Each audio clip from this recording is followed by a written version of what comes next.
secara pengalaman pribadi saya Ustadz, sebenarnya kita tuh anak-anak muda zaman sekarang itu tahu bahwa ketika terjadi takdir yang mungkin tidak sesuai dengan apa yang kita harapkan itu, kita harus bereaksi seperti apa. Kita tuh tahu Ustadz, hidup ini akan tetap terus berjalan, dan masalah yang akan kita hadapi itu juga pasti akan berlalu Ustadz. Tapi secara manusiawi Ustadz, secara biologis, entah itu secara mental ataupun biologis, itu menolak Ustadz akhirnya, karena secara mental dan biologis itulah yang membuat kita akhirnya melakukan hal-hal negatif di luar sana sebagai pelampiasan akibat takdir yang tidak sesuai dengan apa yang kita inginkan Ustadz. Jadi pertanyaan saya Ustadz, bagaimana kita bisa menanggapi secara positif akan takdir yang tidak berjalan sesuai dengan harapan kita?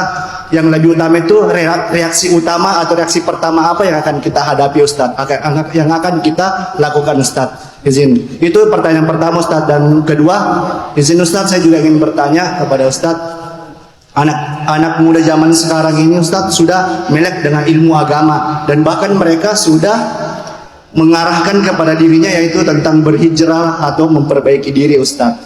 Nah, yang ingin saya tanyakan kepada Ustadz, langkah konkret apa atau upaya yang paling realistis apa Ustadz yang anak muda zaman sekarang yang perlu lakukan untuk mengawali langkah memperbaiki dirinya Ustadz? Terima kasih. Reaksi kita terhadap ujian yang pertama tuh ngapain gitu. Setiap orang punya caranya masing-masing ya. Saya nggak akan jawab secara template, karena ya saya yakin template-nya udah pada tahu lah. Sabar itu kayak gimana, tabah itu kayak gimana. Saya akan jawab secara lebih personal. Saya tipe orang yang punya lifestyle. Jadi saya nggak mau hidup itu cuman kayak sekedar ngejalanin karir, ngejalanin kewajiban. Kita tuh harus punya lifestyle buat diri kita sendiri. Dan lifestyle itu adalah pola. Dan pola inilah yang membantu kita ketika ada hal-hal yang nggak kita nyaman. Pola itu akan membuat kita bertahan dalam polanya. Kalau kita nggak punya pola, kita tuh gampang terpengaruh, gampang ke distract. Makanya lifestyle itu sebuah pola. Ada lifestyle ngaji, ada lifestyle tilawah, ada lifestyle sholat, ibadah, bla bla bla bla bla. Oke.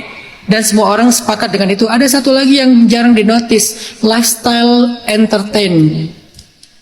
Kita harus punya lifestyle entertain, dan itu bagian dari self love-nya kita. Dan ini sunnah Nabi. Kalian pikir Nabi hidupnya serius terus apa? Nabi itu nggak selalu serius. Ada kalanya beliau berhibur. Hiburan Nabi itu hobi. Hobi berkuda, hobi hiking.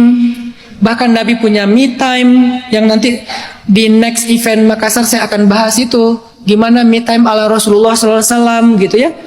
Yang dikenal dengan endorfin, dopamin, oksitosin, atau mungkin serotonin gitu.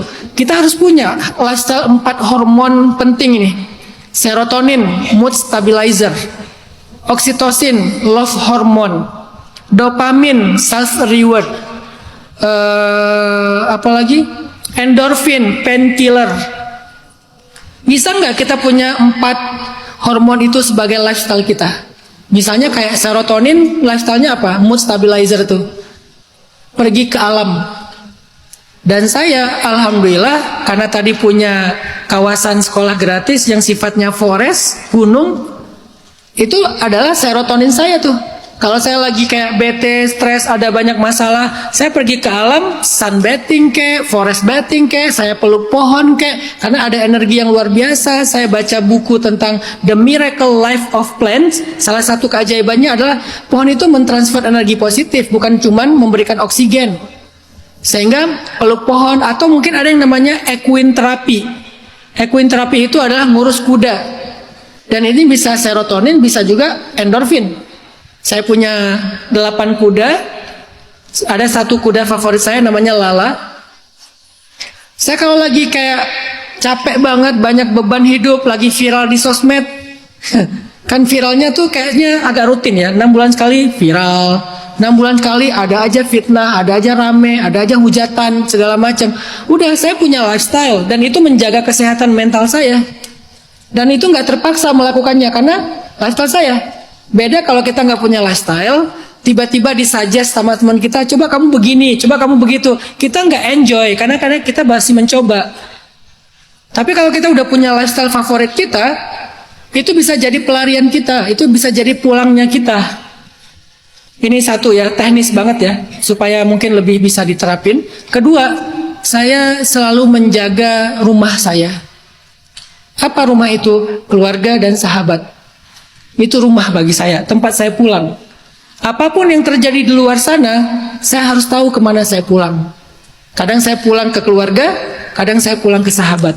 Sesekali saya pulang ke Aceh, ketemu teman-teman SMA, itu sahabat saya. Itu bagi saya adalah bagian dari oksitosin, hormon cinta. Kita ngobrol, kita bercerita, kita curhat-curhatan. Laki-laki juga boleh bercerita, cuman nggak sambil ngegosip ya, cerita-cerita aja.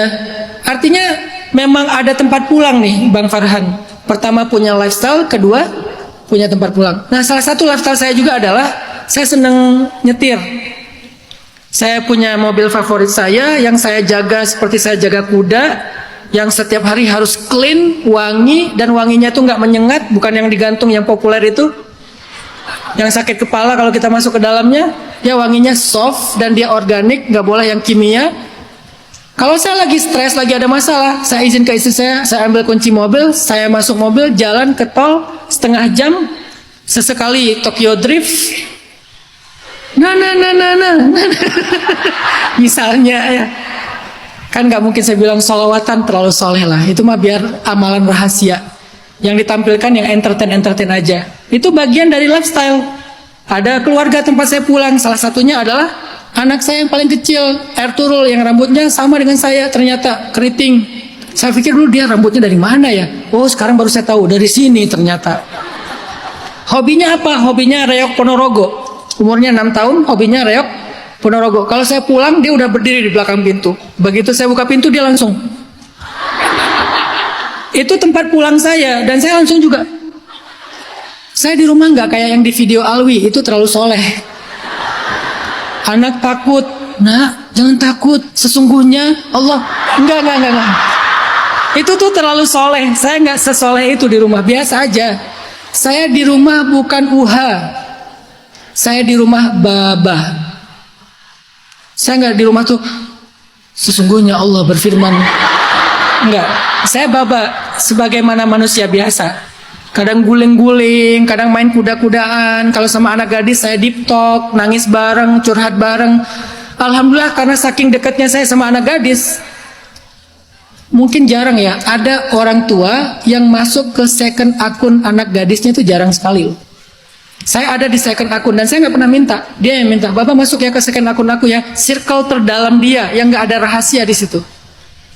Kenapa? Itu tempat pulang saya, dan saya tempat pulang anak gadis saya, dan saya tempat pulang keluarga saya. Keluarga adalah tempat pulang, sahabat adalah tempat pulang. Mereka semuanya home, rumah bagi kita. Itu cara kita bertahan. Satu, lifestyle. Kedua, rumah. Terus pertanyaan kedua, apa tadi teh? Kedua? Oh, tentang hijrah. Apa langkah paling konkret pertama untuk memulai sebuah perjalanan hijrah? Langkah konkret pertama memulai sebuah perjalanan hijrah itu adalah belajar. Begitu kita tahu satu hal yang baik, kita akan merasa diri kita banyak kurangnya. Orang yang ngerasa punya segalanya tuh biasanya dia nggak punya apa-apa. Orang makin banyak tahu, makin merasa kurang. Makin banyak tahu, makin merasa kurang. Sehingga dia haus untuk menambah, mengisi, mengupgrade. Jadi belajar itu tuh penting sebagai langkah-langkah kita memperbaiki diri. Terserah kalian secara metodologi mau belajarnya gimana. Apakah pakai AI awalnya yang paling gampang, yang instan? Apakah hadir di majelis ta'lim kayak gini? Apakah secara online? Apakah dengan membaca? Apakah dengan mendengar? Setiap orang punya caranya. Nggak harus standar, nggak harus template kan? Tapi kesamaannya adalah sama-sama belajar. Tinggal satu aja syaratnya. Kalau kalian pakai AI, jangan lupa minta dia kasih referensi. Karena AI juga bisa salah. Saya pernah nguji ChatGPT tentang ilmu akidah. Saya tanya sama dia, coba jelasin kepada saya tentang konsep akidah Ahlussunnah wal Jamaah. Dijelasin, salah. Saya bilang, kamu salah, nggak gitu, itu fatal lagi kesalahannya. Terus dia bilang, maaf ya, saya kurang referensi, saya salah dan segala macam. Akhirnya curhat-curhatan sama ChatGPT. Setelah itu kan dia memperbaiki diri kan. AI itu kan harus kita didik juga ya. Jangan sampai kita cuma nerima aja kan. Kita didik juga. Sekali-kali saya tes dia, sekali-kali saya marahin.